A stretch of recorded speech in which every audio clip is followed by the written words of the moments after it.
اتیاو کالو به دغه ورځ یو سړی راغی یو دعا راته وکړه څه اوس د اتیاو کالو به و ویل دلته یو جنۍ ده 15 کاله عمر به وي چې پلار یې زړه نرم شي چې ماله یې راکړي خدای دې بیخ بنیاد وباسي او دا کار زمونږ د قبایلو کې ډېر زیات د 14 کالو جنۍ به او یو کړپن ته به ورکړي پښتون نوم ماله نشته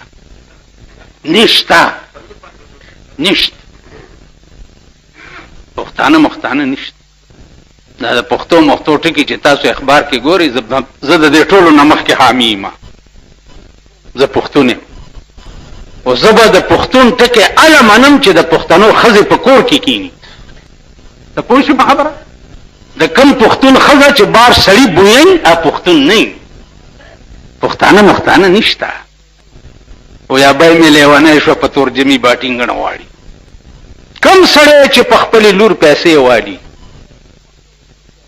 او خرڅه یې کړي دا لور به د قیامت په ورځ د وینځو په صف کې ولاړی د وینځو په صف کې او دعا به کوي چې خدای مور او پلار مې وواړه جهنمه کې چې زه یې خرڅه کړې وم په دنیا کې او زه اوس د وینځو په صف کې ولاړی خرڅول خو د وینځو کېږي د اصیلو خرڅول چېرته دي بل ورسره دا شرطونه لګول دومره تولې به سره درکې او دومره به جوړې کې او دومره به فرنیچر کې او ډبل بیډ به جوړې او پلانې به کې او ډینګړې به کې او ډینګړې به دا شته په اسلام کې دا ټول په دې قهر اخته دي که نه دي اخته هېڅ نشته دا مې 2 لکه ځل ویلي دي چې د ټولې دنیا پښتنو او د ټولې دنیا مسلمانانو دا واورئ کلونم په د یو پیسې مطالبه وکړه د یو پیسې یا د جوړو یا د کالو مطالبه وکړه تاسو د جناب محمد رسول الله دشمنان یې بی بی فاطمه خاتون جنت وا داغه وعده چې کېده حضرت علی نه که پیغمبر مطالبه کړي یا د جوړو جامې نه وي وینځلې جامې کالی نو د کجورو د پاڼو کړای جوړې کړې په غوګونو کې ورته واچولې بنارسای نه وه نو د ببرې شړی د چیلو د وژغنو د جوړې کړې شړی لپټای ور په سر کړه او نکاح وتړلو جنکای ور سره کړی د حضرت علی کور ته یې واستوله واده دې ته وایي نن زمونږ د ملک ښځه او سړي ګوره دوی سالي دا د دوی ودونه دا خو لعنت دی دلته مې لس ځل ویلي دي بعضې وخت کې ما له جمعې په ورځ خلک لاسونه راکړي چېرته واده نه راغلی ته چې لاس داسې کوم د وریجو بوی کې راشي نو ویې نه پېژنم کینې په د یوه مخ یو پټاخم ته وباسم چې وریجې دې خوړلي د واده چې ما له لاس رانه کړي عزیزانو زمونږ وطن کې یو ښځه وه سود به یې کولو ښځو ورته ویلې دغه خله به لاړه شي سود ما کا هغې ورته ویل ایمان خره وره خو ارمان د دنیا وګی ایمان خره وره ایمانونه ډېر دي خو خبره د پیسو کا چې ارمان د پیسو نن ستا ټول ملک غل دی معتبر غل دی سرکاري خلک غله دي عوام غله دي په سوزکو کې چې ناستو سئ خدای ته ګورئ لږ د جیبونو خیال ساتئ په هره علاقه کې د ګڼکپانو ډیوټۍ لګېدلي دي کوئی بم نه جیب نه به دې پیسې ویستي کور بل بم نه کور به دله والی اوبه دې ایسي او جیبونه به دې ولټوي او مال به درنه والي یو څو پټاخې به دې موی روان نن ټول ملک غل دی که تاسو ما ته وایي چې ته څنګه یې زه م غل یم که ما ته پته ده چې د دې بد ځناور د روټۍ د رقم نه لګي او سخات ته په مړي کې لاس نیسم که نه لا چې په پیرانو پېښ شي وایي سخات یې نو په ښځو چې پېښ شي وایي د مړي الوای نه وه د تختې وایي ته خدای دې بیخ بنیاد وباس په دا سپین سر چا پسې مټیزه شي چې د مړی الوا نه خو نه به ورسره څه کنه کور دې وران شه د مړی د الوا چرته یا منکر نکیر له رشوت لیږي چې هغې په الوا شي او کافرو به وي دا خبر هم شوې ده قرآن کې دا آیات چې راغی چې کل یوم هو فی شان هره ورځ د الله په یو نوي شان کې کافر ووی چې خدای پاک به په قیامت کې په یو نوي کار کې اختی او مونږ به جنت لمنډي کو خدای ویلي دي چې قیامت کې به زه په څه کار کې اخته یم او مونږ به جنت لمنډي کو نو جواب راغی چې یسأله من فی السماوات والارض کل یوم هو فی شان نو جواب سره راغی چې سنفرغ لكم ایها الثقلان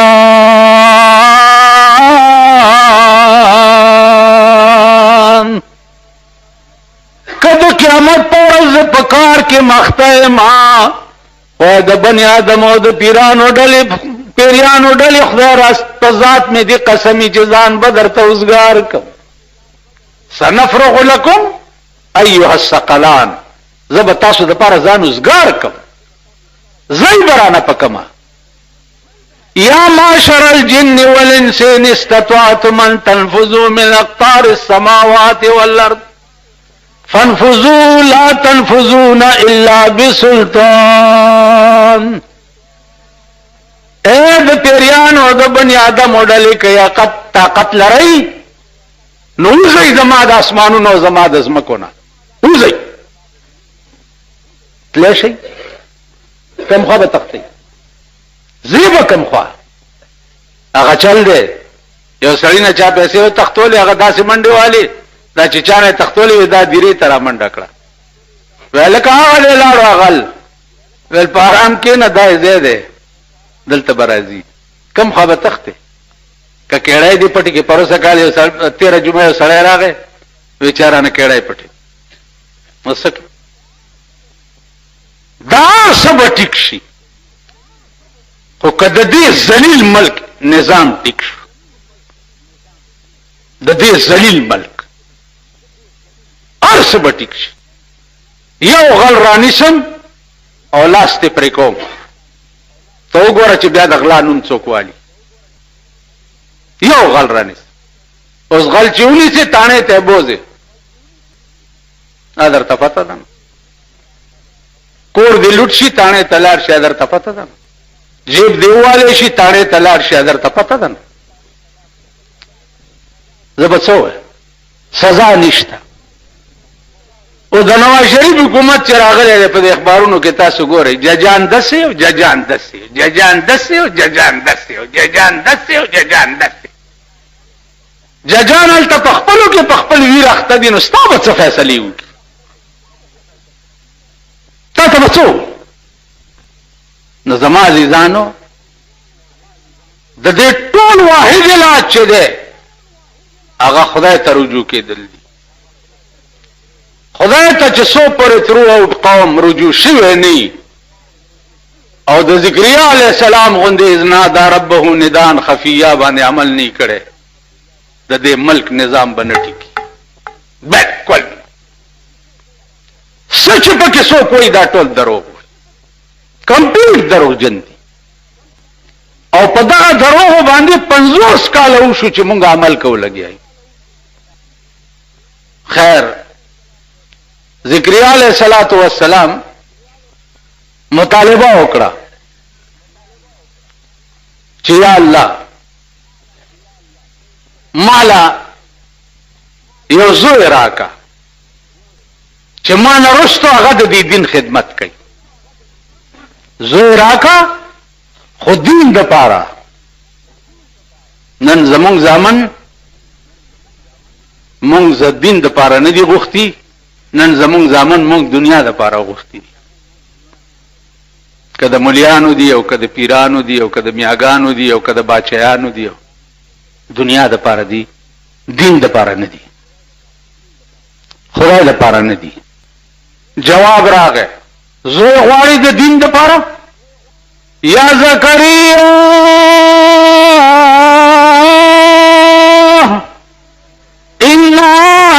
نبشرك بغلام اسمه يحيى.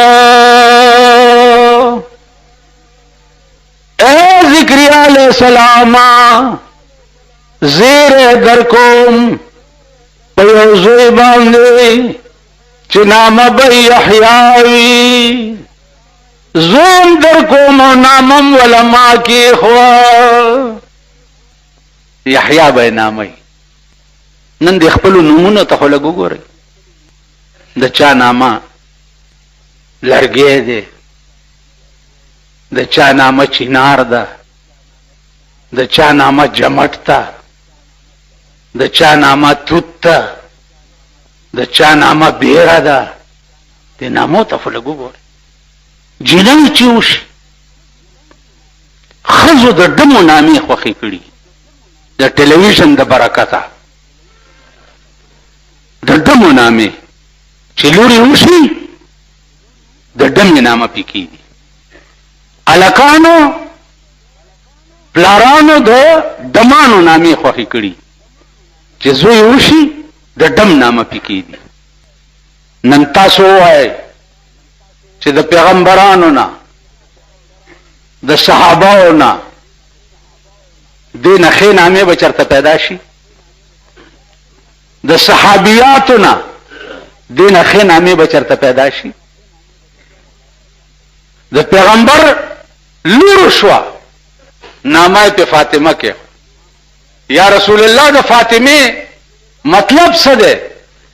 فتم په عربي کې ښځه چې د تینه ماشوم پرې کوي دې ته فتم وایي. وای په دې مې فاطمه نامه ځکه کېښوه چې د قیامت په ورځ به دا زما امت د جهنم نه بچ کوي، جهنم نه به پرې کوي. د هر یو نامې به دا مطلب. عائشه، الله اکبر، هغه عائشه چې د اسمان نه به خدای صفایانې کولی، هغه عائشه چې پیغمبر سره نکاح په اسمانونو کې تړلی شوی، په اسمانونو کې. دینه ښې نامې به چېرته پیدا شي. خدیجه، هغه خدیجه چې پیغمبر د غار حرا نه راغی سره لوی پرې راله او خدیجه مسلمان هم نه وه او ورته وایي چې محمده ګبراوېږه ما، ستا د شان و شوکت نه داسې معلومیږي چې الله به تا نه ډېر لوی کار اړي. لا مسلمان هم نه وه. زمونږ دا پودرې مسلمانانې دي، خدای راستی که د سړیتوب خبره درته وکړي چې زړې شي ولا تور رنګونه راوړئ چې په سر یې مږه چې ځوانه ښکاري. او دا مالدارې چې دي که نه، دوی چې دا مخ چیچړې وکړي نو امریکې ته لاړی شي پلاسټک سرجري وکړي، دا سرمنې ولا راکاږي چې بیا جینۍ ښکارم. وښایم درته چا چا کړي دي.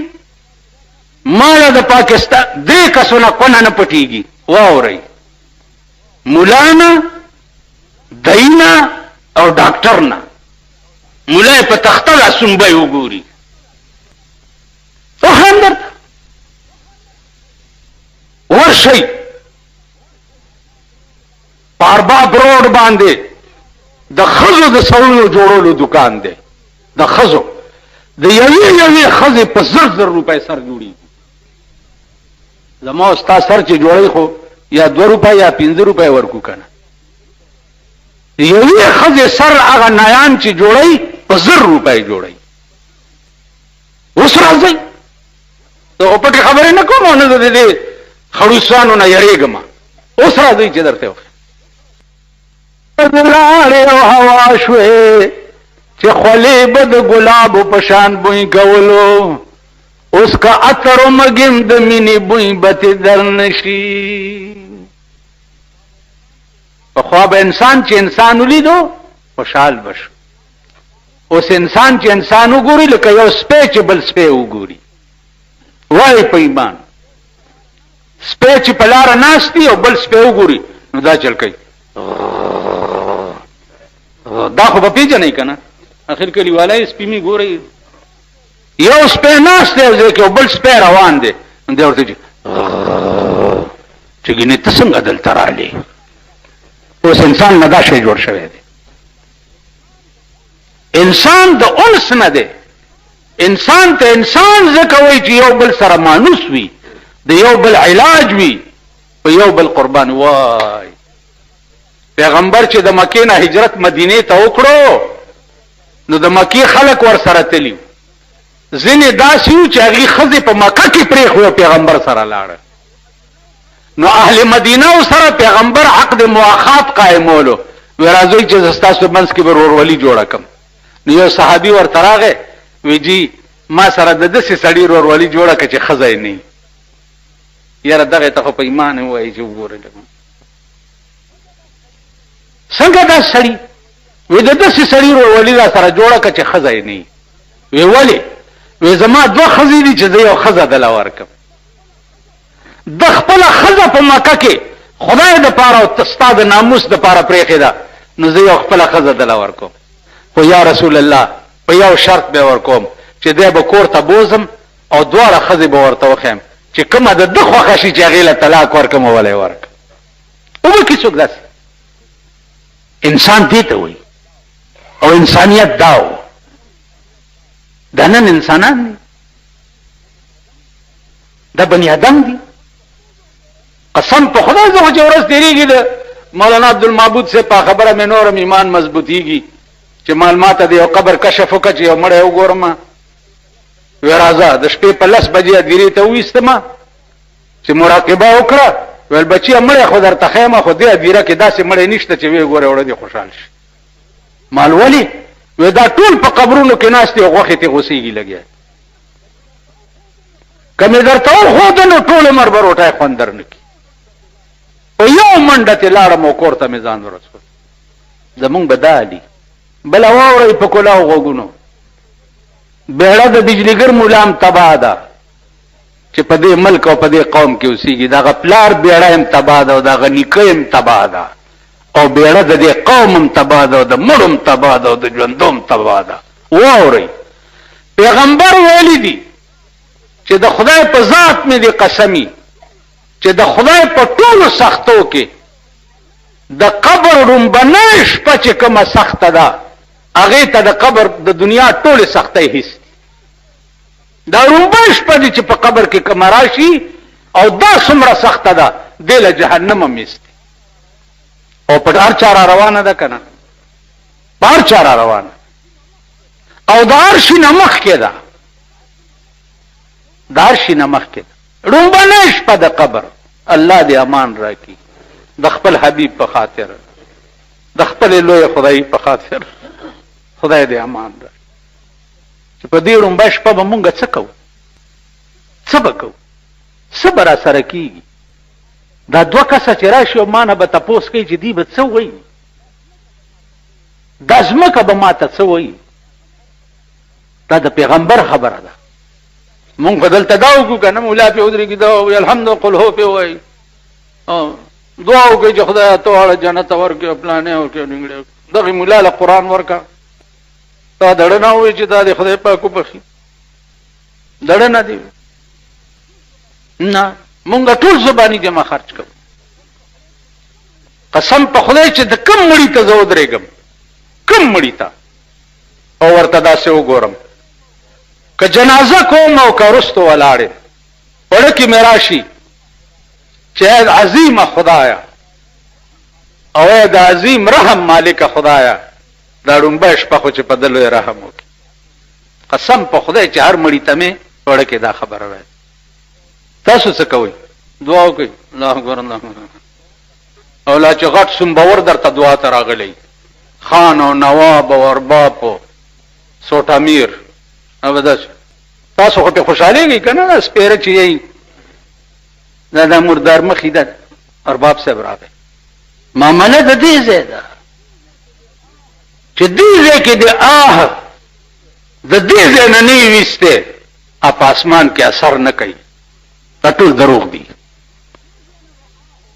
دې ځای نه به وباسي نو د اسمان رحم به در باندې راځي. نو خدای ورته وایي تر کومه پورې به الله بندگانو دا قوم په دې عظیم قهر اختی؟ تر کومه؟ خدای ته وګورئ کله خو سمم شي که نه؟ کله خو سمم شي. رحمان بابا وی ولی نګوري و ما ته سم پس، ولی نګوري و ما ته سم پس، زیاتوي د غم زدا غم پس. ستا په عشق چې ما ګوري علم جاړي، ستا په عشق چې ما ګوري علم جاړي، نو جړوي را سره نور لم پس. په مطلب دې د سرو شونډو نه پوهېږم، په مطلب دې د سرو شونډو نه پوهېږم، چې مسکین د زړه هر دم پس. رحمان خود پخپله ګرم دی چې مین دی، ولی نور لمی بولی ګرم پس. کله خو جفا وفا وکه کنه، خدای بنده ټول عمر به بې وفایي کې، ټول عمر به کوږي، تر مرګه به کوږي. چې هلک وي وران وي، خو چې ځوان شوي ټیک شوي، چې ځوان وي وران وي، چې بوډا شي کور دی لوټې لوټې شه ټیک شه کنه. هغه دکان ته دوايي ته یو بوډا راغلی، خدایا چې د هغه خبرې مې واورې، ما څه ټوکې ور سره وکړې، مال کاکا دا دوايي خو د طاقت مولا صاحب یو داسې ناپړي ته یې وویله چې بس ما چپ شو. دا د بوډاګانو نو مال دا اوس دې سره جوړېدو چې د ګیرې نه یې ونیسم او په دا خوله خوله په دا خوله خوله چې یو غاښ په خوله کې پاتې نه شي او شونډې پې دومره دومره وپړسومه چې د ده عمرې چې خبره بیا ونه کړې شي. دا بل شعر واورئ، وہ شقی ازلی نصیحت عالموں کی کب سمجھتے ہیں، انہیں لازم ہے سمجھانا بضرب خنجر فولاد. ازلی بدبخت چې دی په نصیحت نه ټیکیږي، ازلی بدبخت چې دی فولادي توری او خبره وکړي او تړاک شي او دا سر ته هلته لړکي. په دې سرکونو درته یو څو سرونه غورځوم، ته وګوره چې دا خلک د سړي دامن کېږي که نه کېږي.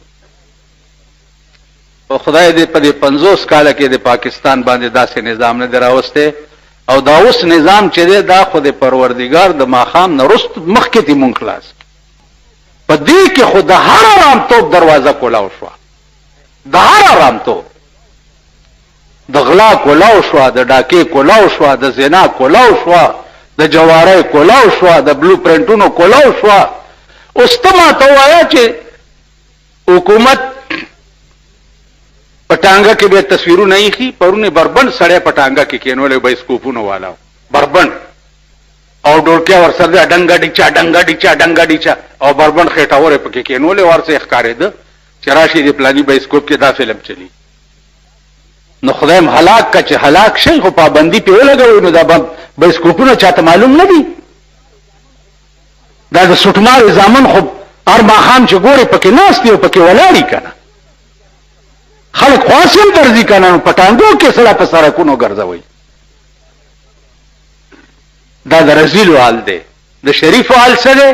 په موټر کې صاحبه موټر به جوړ کړی، یو ګنټې یو دغه به پې لګولي او مخکې په ډګډګي به سړی ناست یو کیمره به یې نیولي، د فلاني جنج روان دی. هغه ورځ یو جنج تېرېدو د بالامڼۍ کې هغه هلک ته مې چې وکته که نه یاره داسې مردار شکل یې و، ما دنه به بېګاله دا ښځه تښتي د ده دې شکل ته چې وګوري. هغه ته هم کیمره نیولې وه او فوټو یې ویستو چې جنج روان دی. څه وکړم؟ هېڅ نشم کولی. خدای ته ښه پوهېږي. ای الله غیبي انقلاب راولې په دې پاکستان، غیبي انقلاب. خدای چې سحر را پاسو او داسې انقلاب راغلی چې کچا کړت کړی او سر ته پرې کوي. قرآن کې راځي سورت مریم کې طه کاف یا عین صاد ذکر رحمت ربک عبده زکریا. اس کاف یا عین صاد دا 13 جمعه د حروف مقطعات باس ما تاسو ته کړو. اوس زکریا علیہ السلام نیمه شپه ده او په کوټګۍ کې ناشته ورسره یو فکر پیدا شو. فکر دا پیدا شو چې ما هو ټول عمر خدایا ستا د دین په خدمت کې تیر کو، اوس زه یریږم چې د کوم دین خدمت چې ما کړی دی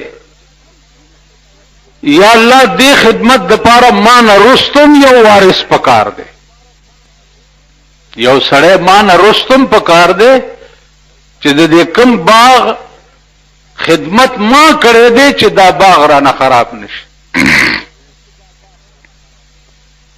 سوئی کاف یا عین صاد، اس په دې هغه رب پوهیږي دا مغه حروف مقطعات دي چې په دې الفاظو کې الله پاک څو ویل ذکریا علیہ السلام، په دې الفاظو کې څو ویل الله پاک جناب محمد رسول الله کاف یا عین صاد ذکر رحمت ربک عبده زکریا اذ نادى ربه نداء خفيا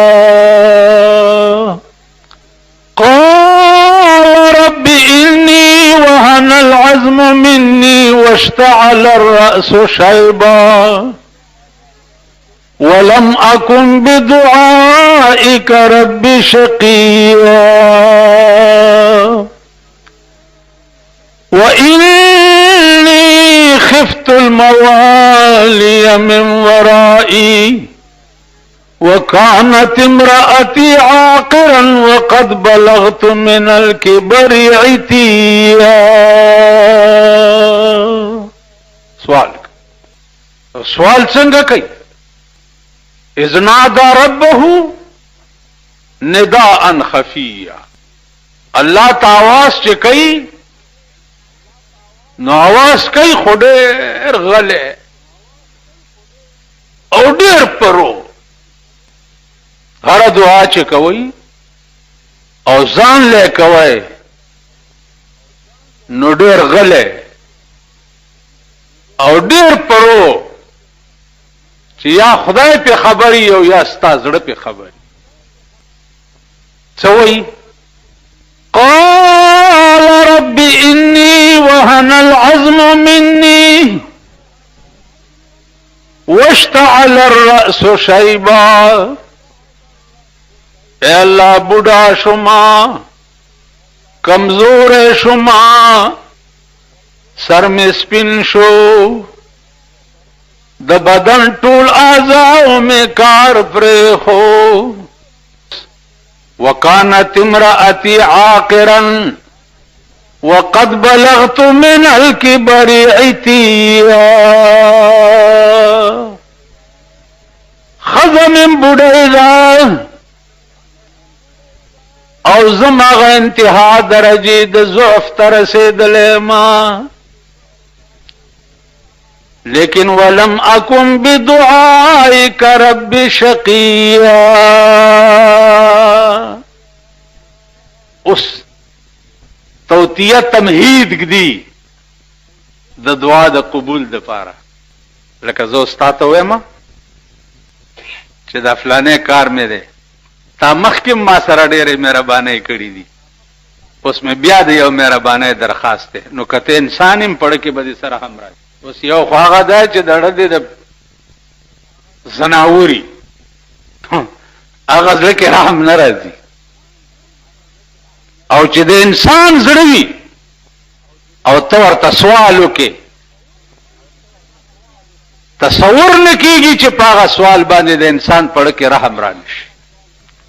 نو اے پروردگارا ولم اکن بدعائک رب شقیا، اے اللہ چې کله ما تا ته دعا کړې ده او او کله می سوال کړی دی نو نا امیده کړی دی نه ما اوس هم درته یو درخواست کولو والا یم خو چې نا امیده مې نه کې څه درخواست کوي څه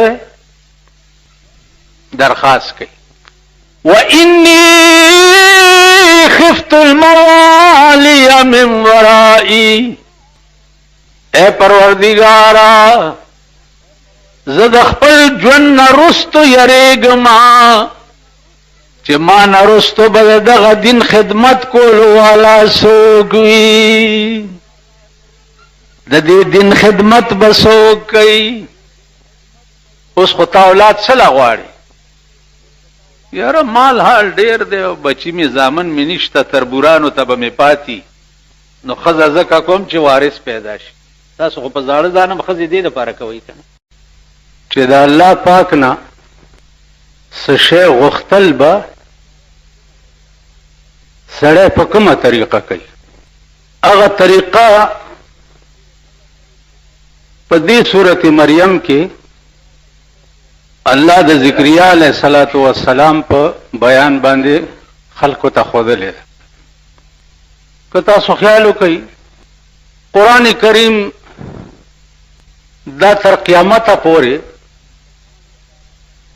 د مسلمان د پاره لا عمل دی او د هر شي طریقه کار چې دی هغه الله پاک په قرآن کې ښودلی دی بیا که یو سړی دا وایي چې بعضې خبره قرآن کې نشته نو عزیزانو دا یاد لرئ چې اول مفسر د قرآن کریم 6,600 آیاتونه دي او د دې تفسیر چې دی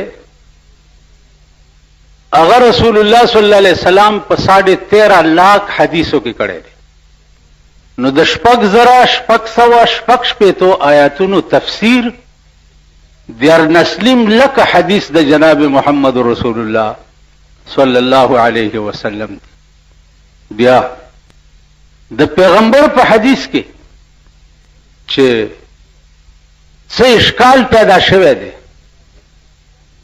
او خلق داغه په مطلب نه پیدا نو داغه د پاره مفسرین بیا الله پاک ائمه مجتهدین پیدا کړي ائمه مجتهدینو کې اول نمبر مجتهد چې هغه امام ابو حنیفه رحمت الله علیه بیا د امام ابو حنیفه رحمت الله علیه د وفات په شپه باندې الله پاک امام شافعی رحمت الله علیه پیدا کړو په کومه شپه چې امام ابو حنیفه وفات شو نو په ما شپه باندې امام شافعی پیدا شو دریم نمبر بیا امام مالک کو زتا است په ایمان وایم او بیا درته په ایمان وایم چې د دې خلکو درد د دې قرآن او د دې حدیث په زړه کې که تاسو وګورئ نو عمر لبا روټۍ خوند درنکي چې دا هم لاس زړه او دا هم لاس عشق او دا هم څه درد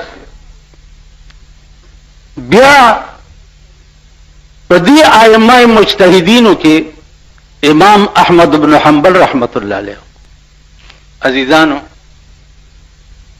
دا خلقو چې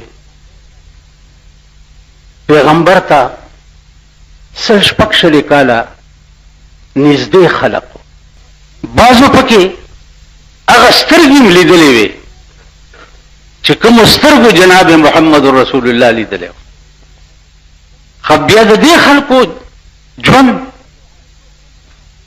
د امام ابو حنیفه ژوند که تاسو وګورئ په یو رمضان کې دا اوس بله ورځ روژه تېره شوې ده په یو روژه کې به 1 ختمونه د قرآن امام ابو حنیفه کول 1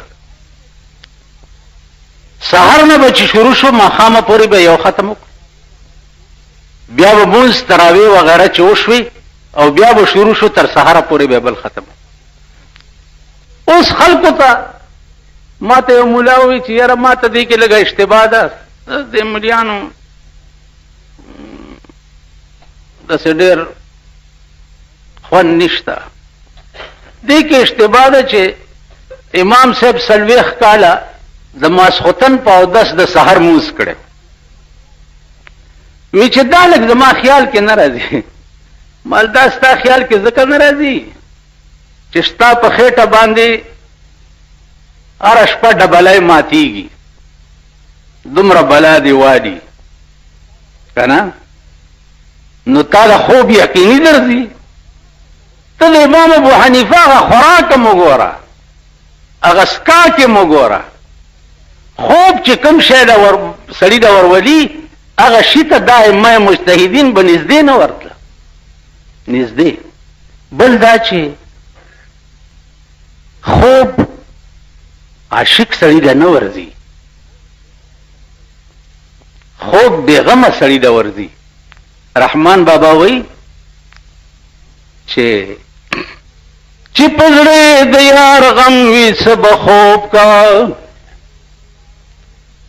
چې په زړه د یار غم وي څه به خوب کا، هر چې تا غوندې غمجن وي څه به خوب کا. خوب خندا په بېغمۍ کېږي رحمانا، چې په زړه د یار غم وي څه به خوب کا. خوب خو په بېغمۍ کېږي، د چا په زړه چې د یار غم یې هغه له خوب ورځي، هغه خوبونه کوي. نو زما عزیزانو ما هغه ته مولانا صاحب خبرې ما سره ډېرې مه کوه او لار لنډوه، خبرې ما سره ډېرې مه کوه. وی چې ولې ملدلې ونه یم، کېدای شي لاس مې خطا شي چېرته یو پړق در نه وباسم، خبرې مه کوه ډېرې. په باب د دین کې 3 قسمه خلقو متعلق به ما سره خبرې نه کوي. یو صحابه، یو ائمه محدثین، یو ائمه مجتهدین. د دې 3 قسمه خلقو متعلق به ما سره خبره نه کوي. کوم خلق چې پیغمبر ته نږدې د دین خدمتګار پاتې شوي دي، اصلي مسلمانانو مغه خلقو. تاسو پوه شئ په خبره؟ پیغمبر ته نږدې. زه د شیعو سره کله کله د محرم کې ګړبړي، نو د تیر محرم کې مې د شیعو مولا ته ووی ما لکه خبره واوره، ته په ایمان یې ووایه چې ته په خپل کور کې خپلې ښځې سره فیصله کولی شي چې هغه څه وایي ستا او د هغې جوړ راځي. ویل نه چې ډېرو خبرو کې اختلافات هم سره راشي، مال ستا ښځه ده، ستا په نکاح کې ده، ته خپلې ښځې سره فیصله نشي کولی. او د چا تربیت چې د جناب محمد رسول الله په غیږ کې شوی و، ته 1500 کاله وروسته د ابوبکر او د عمر او د عثمان فیصلې کې. اوس مسله واوره، مولانا صاحب په کلاو غوږونو واوره. دا زه چې تاسو سره انګته نه اچوم، زه د دلایلو جنګ کول غواړم، دلایلو جنګ. د صحابه متعلق پیغمبر ویلي دي چې اصحابي کالنجوم بأيهم اقتدیتم اهتدیتم. زما صحابه په شان د ستورو دي، هر یو پسې چې تاسو اقتدا وکړه دغه سمه لار ده. بل حدیث ته چې انما انا لکم مثل الوالد لولده. اے صحابه زه تاسو د پاره په مثال د پلارم لکه پلار چې د زوی د پاره. اوس که د صحابه منځ کې څه اختلاف تیر شوی وي نو پلار پوهېږه او دغه فیصله پوهېږه د خدای په مخ کې. ته 1500 کال وروسته چې خپله ښځه نشي ټیکولی، ته 1500 کال وروسته تللی د ابوبکر او د عمر فیصلې کې. بس غلی شو چې څه وخت کې میټینګ ختم شو، ما ته راغاړې وته، ما ته زما د نفس اپریشن دی و. مولانا صاحب په دې ښار کې ته مې او زه مې که زما د خولې نه دې غلطه خبره واورېده نو زما مرګ درته روا دی. نو عزیزانو هره خبره چې کوئ دلایلو سره کوئ. بله ورځ د یو امام چا راوسته وی چې د خوی ډېر خراب دی، جمعات کې. نو هغه ته مې وی چې مولانا صاحب ته د کوم ځای فارغ یې؟ وی چې ما کراچۍ کې دوره کړې. مال قرآن خو بیا خدر زینو ویلی و. مال خدای پاک ویلی دي چې قولوا للناس حسنا، خلکو ته چې خبرې کوي ښایسته خبرې کوه. ویلی دي. مال ته ولې غلطې خبرې ویل جي توبه. نه چې چا راوسته ما ته وی چې ته هم کله کله تقریر کې کنځلې کوې. مال زه لیونی یم که نه، خو دې جوړول غواړه. زما کنځلې هم والله که په بدنیتۍ باندې وي او بس غصه راشي بعضې وخت کې خولې نه مې وځي.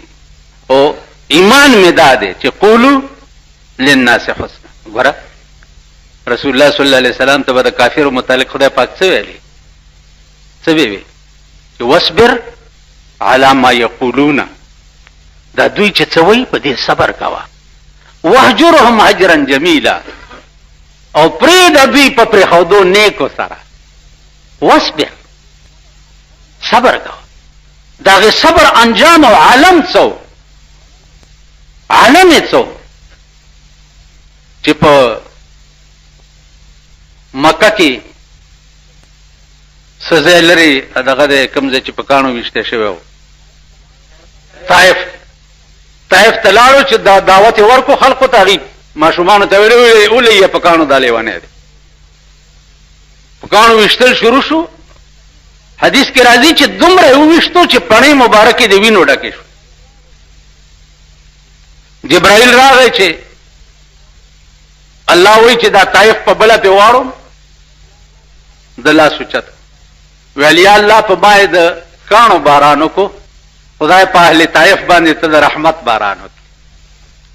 نن په تمام سعودي عرب کې دا د خط استوا لاندې واقع دي. د عرب ملکونه چې دي په دوی باندې نور داسې نیخ تاویږي، مونږ باندې داسې دي، په دوی داسې دي.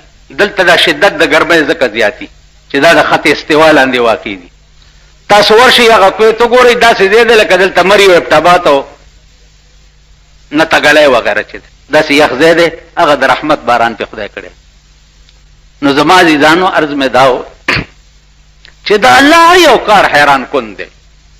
لکه ما تاسو ته یو باس یو کال کړی چې الله لفظ په اصل کې الهونو، د الهون نه اعلال نه بعد الله شوی دی، او د اله معنا چې دا هغه حیران کن ته وایي. په ځان نامه حیران کن ځکه ایښې ده چې په دې کائنات کې هر یو کار ته چې ګورې عقل ورته حیران شي. نو ذکریا علیه الصلاة والسلام واقعیت هم عقل حیران شي. دعا کوي په نیمه شپه کې، اذ نادى ربه نداء خفیا، پټه غوندې خدای ته التجا وکړه، هېڅوک نه و. څه ورته وایي چې یریږم چې د دې دین خدمت به ما نه وروسته څوک کوي، څوک به کوي. خدای سړی والا پکار دی. خو یو زوی ماله راکړه، سره د دې چې زه د 6 کالو بوډا یم، زما بیبي د 80 کالو بوډای ده. نو الله ورته څه وایي چې قال ربك هو علي هين وقد خلقتك من قبل ولم تك شيئا قال كذلك. اے ذکریا علیہ السلام استا خبر رشتیا دا چې تم بوډا استا بیبیم بوډای دا، لیکن قال ربك هو علي هين، ستا خدای وایي چې د بوډاو د بوډۍ نه زوی پیدا کول ما ته آسان دي. او بیا وقد خلقتك من قبل ولم تك شيئا، د دې نه مخکې مې ته پیدا کړی، ستا چېرته نام و نشانم نه و، او ستا نه بچی پیدا کول دا خو ماته ګران کار نه دی. نو دی ورته څه وایي قال رب اجعل لي آیه، خدای نو چې زما د بوډای نه زوی پیدا کېږي نو ما ته یو نښه وښایه، یو نښه یې راته وښایه. نو نښه ورته څه ښایي چې ذکریا علیه السلام په کومه ورځ چې ستا د بوډۍ حمل شي نو ته به 3 ورځې چا سره خبرې نشي کولی، نو یقین ولره چې ستا زوی را روان دی. درې ورځې عزیزانو 10 ورځې تېرې شوې 10 میاشتې او یحیی علیه السلام پیدا شو چې پیدا شو دعا خو قبول شو اوس د الله پاک یو قانون دی 1,24,000 پیغمبرانو کې د الله قانون دا دی چې پیغمبري ورکوي 40 کاله پس ځکه دا بلوغ چې دی دا یو جنسی بلوغ دی او یو د عقل بلوغ دی جنسی بلوغ چې دی هغه 15-16 سال بعد وشي او د عقل بلوغ چې دی هغه 40 کال بعد کی 40 کال پس داغه عقل بالغ شي نو هر پیغمبر ته به پیغمبري 40 کال پس ورکړه کېده چې عقل کمال ته ورسي د ذکریا علیہ السلام د دې دردمند دعا برکتو چې الله پاک یحیی علیہ السلام ته پیغمبري 3 کال پس ورکړه چې د 3 کالو شنو پیغمبرم کو نو عزیزانو دوه خبرې دي یو خدا چې د ټول زندګۍ مکمل اعتماد هغه د خدای په ذات کوي رانیزې شوته لګ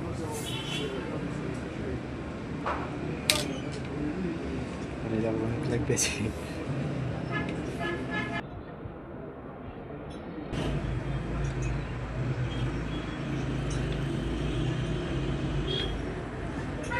دې نه مګه خو ځای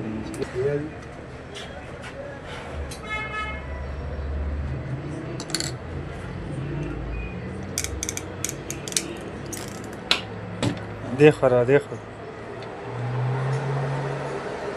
دا بیوت ستل نه وره ها نورم غوډي هغه دا د شي په اړه لار ده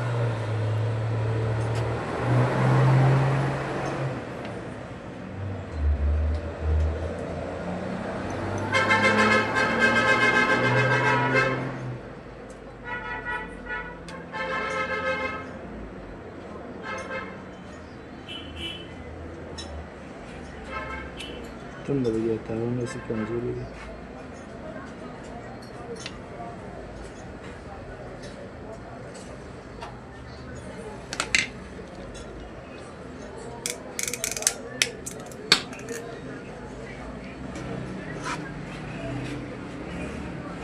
دا جوش شو ته بهم د بیل است او بیل کړی دي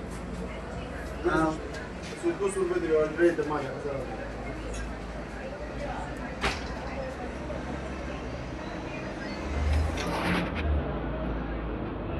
لګي شامل